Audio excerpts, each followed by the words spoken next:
आज तो छुट्टी है, आज मस्त आराम से सोऊंगा। चित्रगुप्त जी, जी जी जी जी प्रभु, जी प्रभु। ये क्या करने जा रहे हैं आप? प्रभु आज कुछ काम है ही नहीं, तो हमने सोचा थोड़ा सा सो लें, थोड़ा आराम कर लें। आपकी जानकारी के लिए हम आपको बता दें कि ये धरती लोक नहीं है, ये यमलोक है। यहाँ छुट्टी नहीं होती है। प्रभु लेकिन कुछ काम भी तो नहीं है, क्या काम करें? आज तो धरती लोक पे भी नहीं जाना हमें। पिछले हफ्ते हम लोगों ने जितने भी लोगों को यमलोक में लाया है, सब लोगों को हमारे समक्ष लाइए, हम उन्हें दंड देंगे। जी प्रभु, जैसी आपकी आज्ञा। चलिए चित्रगुप्त जी, अपना लैपटॉप चालू कीजिए और बताइए हमें सबके बारे में। प्रभु सबसे आगे जो लाइन में खड़ा है उसका नाम है राजू रंगीला। ये कर देता था लोगों के आगे गीला पीछे पीला। अच्छा, तो बदमाशी करते थे ये? जी प्रभु। इनकी लंबाई देख के तो लग रहा है कि छोटे मोटे बदमाश होंगे। क्यों, क्या करते थे? छोटे बच्चों का खिलौना लेके भाग जाते थे? नहीं प्रभु, इसकी लंबाई भले ही हो छोटी, लेकिन बुद्धि है इसकी पूरी खोटी।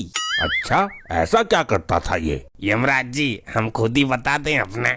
जब हम आपसे पूछेंगे तब बताइएगा, बीच में बड़बड़ करने की जरूरत नहीं है। प्रभु ये अपने गांव के लोगों को लोन दिया करता था, गाड़ी खरीदने के लिए और घर खरीदने के लिए, और जब वो लोग इसका लोन नहीं चुका पाते थे तो ये उनकी गाड़ी और उनका घर जब्त कर लिया करता था।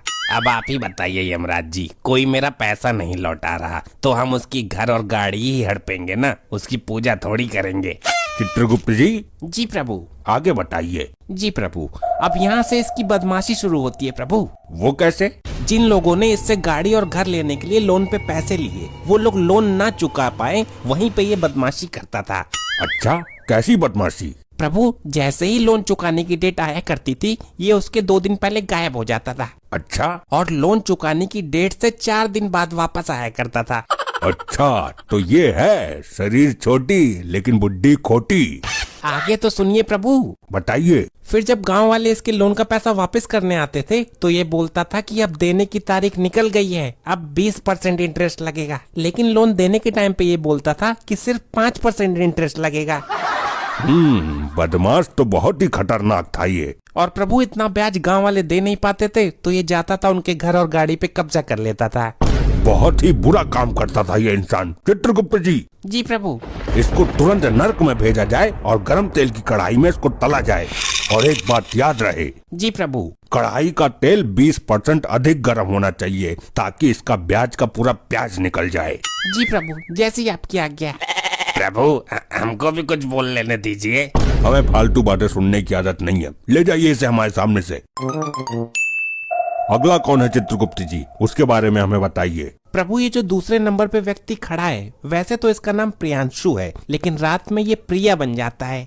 मतलब हम समझे नहीं, क्या ये इच्छाधारी इंसान था? नहीं प्रभु, ऐसा कुछ नहीं है। ये लोगों को कंफ्यूज करता था, दिन भर अपना काम करता था और रात में लड़की की आवाज निकालकर लोगों से पैसा लूटता था। अच्छा, तो ऐसी बात है। जी प्रभु। चलिए तो प्रिया जी, हमें भी बेवकूफ बना के दिखाइए। अयो यमराज जी, आपको कोई कैसे बेवकूफ बना सकता है जी? नहीं नहीं नहीं नहीं। लेकिन हमें जानना है कि आप किस आवाज में लोगों को बेवकूफ बनाते थे। उसके लिए कोई एक मेरे से बात करने के लिए लगेगा जी। वो जो आपके पीछे व्यक्ति खड़ा है ना, उससे बात कीजिए। अयो ये तो बुजुर्ग होता जी। कोई भी होने दीजिए, आप अपनी आवाज सुनाइए बस। ठीक है, मैं कोशिश करता। यमराज जी मान लीजिए मैंने फोन किया इसको, अभी घंटी जा रही है, ट्र ट्र, अभी उठाते हैं, फिर मैं बोलता हूँ कि हेलो, क्या कर रहे हो? ये कौन बोल रहा है? मेरे को नहीं पहचाना तुमने? मैं तुम्हारी बाबू, मैं तुमसे बहुत प्यार करती हूँ। बताओ, मेरी किस्मत भी ऐसी है कि जवानी से बुढ़ापे में किसी का प्यार नहीं मिला। अब यमलोक में आ रहा हूँ तो प्यार करने वाली मिल रही है। अच्छा सुनो ना। हाँ हाँ, बोलो बोलो। मैं तुमसे शादी करना चाहती हूँ।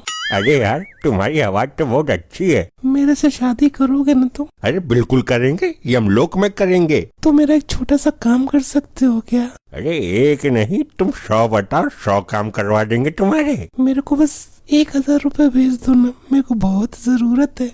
अरे एक नहीं, तुम 4000 लो। लो पकड़ो, नंबर बताओ अपना। ओ दादाजी, थोड़ा कंट्रोल में, ये धरती लोक नहीं है, यमलोक है। प्रभु लेकिन मेरा इस पर दिल आ गया है, मेरी इससे शादी करवाइए अब। अरे मैं लड़का हूँ भाई, ये कैसी बातें कर रहा है तू? और हमने सिर्फ इसकी आवाज सुनने के लिए ऐसा करने को बोला था। प्रभु प्लीज मेरी भावनाओं को समझिए, मेरी एक बार भी शादी नहीं हुई प्रभु। अरे ऐसे कैसे हो सकता जी, मैं लड़का होता जी। कोई बात नहीं। अरे क्या कोई बात नहीं, यमराज जी जल्दी से मेरा बताइए किधर जाने का है मेरे को। चित्रगुप्त जी, जी प्रभु। इसके कुछ अच्छे कार्य भी हैं या नहीं? जी प्रभु, ये 30% बुरा आदमी था लेकिन 70% अच्छा आदमी भी था। मतलब कैसे? प्रभु जैसे कि ये किसी से 1000 रुपए लूटता था तो 500 रुपए का गरीबों को खाना खिला देता था और जरूरतमंद की हमेशा मदद किया करता था ये। अच्छा, ये तो बड़ी अच्छी चीज करता था ये, लेकिन लोगों के पैसे भी लूटता था ये। तो एक काम करिए चित्रगुप्त जी, जी प्रभु। पहले इसको नर्क में भेजिए, कढ़ाई में तेल गरम करिए, लेकिन इसको कंफ्यूज करने के लिए बोलिए कि तेल एकदम ठंडा है। अच्छा, जैसे ये कंफ्यूज करता था। बिल्कुल, और फिर इसको उस गर्म तेल में डालिए, फिर जब हम बोलेंगे तब इसको स्वर्ग में भेज दीजिएगा। जैसी आपकी आज्ञा प्रभु। और आप बुढ़ऊ जी, इतनी उम्र हो गई है लेकिन अभी भी आपके अंदर शादी की लालसा जाग रही है। प्रभु अब क्या करें, 90 साल के हो गए थे, हमारी बारात तो कभी उठी नहीं, आपने उठा लिया हमें। हाँ तो इस उम्र में शादी नहीं की जाती है। नहीं प्रभु, होने वाली थी हमारी शादी। क्या? हाँ प्रभु, होने वाली थी इनकी शादी। इस उम्र में इनसे कौन शादी करना चाहेगा? वो भी बस आती ही होंगी। आती ही होंगी नहीं प्रभु, आ चुकी हैं, इनके पीछे ही खड़ी हैं। अरे तुम पीछे ही खड़ी हो, बताया नहीं हमें। अच्छा हुआ हम लोगों की शादी नहीं हुई। अरे ऐसा क्यों बोल रही हो? अभी मैंने देखा तुम्हें उस लड़के के अंदर ज्यादा इंटरेस्ट था, तो हमको कुछ समझ नहीं आ रहा है। अरे नहीं नहीं, ऐसी कोई बात नहीं है, वो तो बस हम मजाक कर रहे थे। मजाक कर रहे थे, चुपचाप यहाँ खड़े रहिए। और चित्रगुप्त जी, जी प्रभु। इनके बारे में हमें विस्तार से बताइए। प्रभु जब ये जवान थे तब इनका नाम था चुल यंग। चुल यंग? चाइना में पैदा हुए थे क्या? जी प्रभु। अच्छा ठीक है। और जब ये धीरे धीरे बुढ़े हुए तब इनका नाम पड़ गया बबलू बुड्ढन। हाँ तो इन बबलू बुड्ढन जी के कारनामे बताइए हमें। प्रभु जब ये बबलू बुड्ढन जवान था तब इसने बहुत सारी शादियाँ की। ऐसे ही और मजेदार फनी वीडियोस देखने के लिए पीएम टोन्स को फेसबुक पर फॉलो करना बिल्कुल ही ना भूलिए।